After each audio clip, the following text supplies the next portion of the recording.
શ્રી કૃષ્ણએ ગોપીજનોના મનોરથો પૂર્ણ કર્યા એટલે તેમને માન થયું કે અમે પૃથ્વી પરની બધી સ્ત્રીઓમાં ઉત્તમ છીએ. ગોપીજનો પોતાને પૂર્ણ સમજવા લાગ્યા. ભગવાનને પૂર્ણ અથવા તેમનાથી પોતાની પૂર્ણતા છે તેમ માન્યું નહીં. ભગવાને જોયું કે ગોપીજનોને સૌભાગ્ય મત થયો છે અને તેમનામાં મોટાઈ આવી છે, એટલે તેમને શાંત કરવા અને તેમની ઉપર કૃપા કરવા તેમની મધ્યમાંથી તિરોધાન થયા. ભગવાન તિરોધાન થયા ત્યારે ભગવાનને શોધવા ગોપીજનો તત્પર થયા. ભગવાન અંતર્ધ્યાન થયા ત્યારે ગોપીઓ ઘરે ચાલી જાત, પણ ગોપીજનોને ઘર, પોતાનો આત્મા એ પણ યાદ ન આવ્યો. માત્ર ભગવાનની શોધ કરવા લાગ્યા. તે તેમના સર્વોત્તમ ભાવનું સમર્પણ બતાવે છે. માધવ ક્યાંય નથી મધુવનમાં. ભગવાન અંતર્ધ્યાન થયા ત્યારે ગોપીજનોએ તેમને જોયા નહીં. ગોપીજનો અકળાયા, તેમના હૃદયમાં તાપ થયો. ભગવાનની ગતિ, અનુરાગ, સ્મિત, વિલાસપૂર્વક જોવું, મનોરમ વાર્તાલાપ, વનવિહાર અને વિલાસોથી જેમના ચિત્તનું હરણ થયું હતું તેવા ગોપીજનો ભગવદ રૂપ થઈ ગયા. ભગવાનની જેમ જ ભગવાનની લીલાઓનું અનુકરણ કરવા લાગ્યા. ચાલમાં, મંદ હાસ્યમાં, જોવામાં ગોપીજનો પોતાના પ્રિયતમ કૃષ્ણ જેવા થઈ ગયા અને હું કૃષ્ણ છું એમ બોલતા ભગવાનના વિહાર અને વિલાસનું અનુકરણ કરવા લાગ્યા. શ્રી મહાપ્રભુજી આજ્ઞા કરે છે કે ગોપીજનો કૃષ્ણમય થઈ ગયા હતા.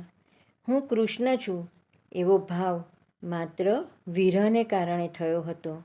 ભગવાન તિરોહિત થયા પછી જ્યારે તેઓ એકબીજાને મળવા લાગે ત્યારે ગોપીજનોને વિશેષ જ્ઞાન થયું કે ભગવાન તેમની વચ્ચેથી તિરોધાન થયા છે.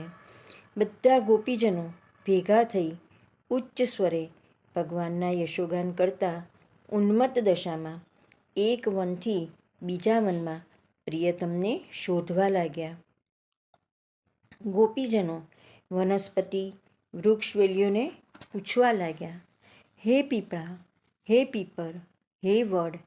પ્રેમ, મંદ હાસ્ય અને અવલોકનથી ચિત્તને ચોરી નંદકુમાર ચાલ્યા ગયા છે.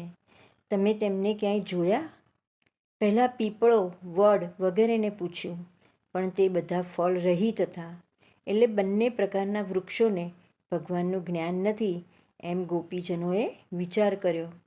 પછી ગોપીજનો તુલસીજીને પૂછે છે, હે કલ્યાણી, હે તુલસી, હે ગોવિંદ ચરણપ્રિયે, તને ધારણ કરવાથી તારી સુગંધીથી ભમરાઓ જેમને અનુસરે છે તેવા તારા અતિ પ્રિય અચ્યુત ભગવાનને તે જોયા છે?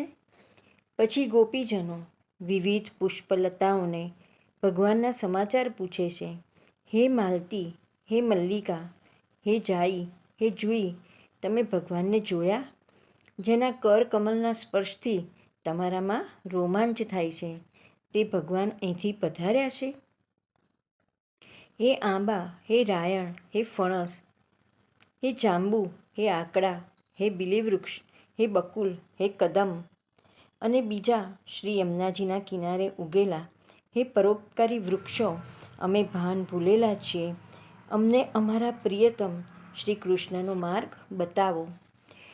આ પ્રમાણે ઘણો વિલાપ કરતા ગોપીજનોમાં જ્યારે દીનતા પ્રગટ થઈ ત્યારે પૃથ્વી પર પડેલા ભગવાનના ચરણચિહ્નના દર્શન થયા.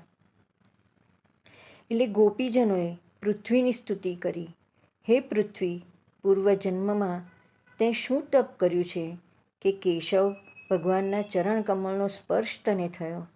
એ સ્પર્શથી રોમાંચ થતાં તું અતિ શોભે છે.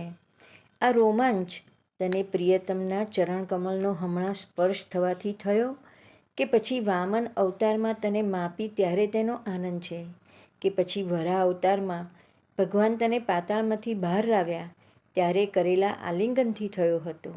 તે તું અમને કહે. હવે ગોપીજનો ચેતન પ્રાણીઓને પૂછપરછ કરે છે. હે સખી હિરણી, પોતાની પ્રિયા સાથે ફરતા પોતાના શ્રી અંગથી તમારા નેત્રોને સુખ આપતા ભગવાનને તમે આ રસ્તે જોયા છે? પોતાની પ્રિયાના અંગ સંગથી જેને ચંદન લાગ્યું છે તેવી મોગરાની માળા આપે ધારણ કરી છે, એની સુગંધવાળો વાયુ વાય છે. ગોપીજનોએ હિરણ્યને સખીઓ સમજી પૂછ્યું, પણ પછી તેમને લાગ્યું કે તેઓ પોતાના પતિ સાથે છે, માટે આપણને જવાબ નહીં આપે. એટલે સ્વયં ભગવાને જેમની સ્તુતિ કરી છે તેવા વૃક્ષોને પૂછવું જોઈએ તેવો વિચાર કર્યો. આટલું પૂછવા છતાં કોઈએ જવાબ ન આપ્યો. એટલે ગોપીજનોને મૂર્છા આવી ગઈ હોય તેવા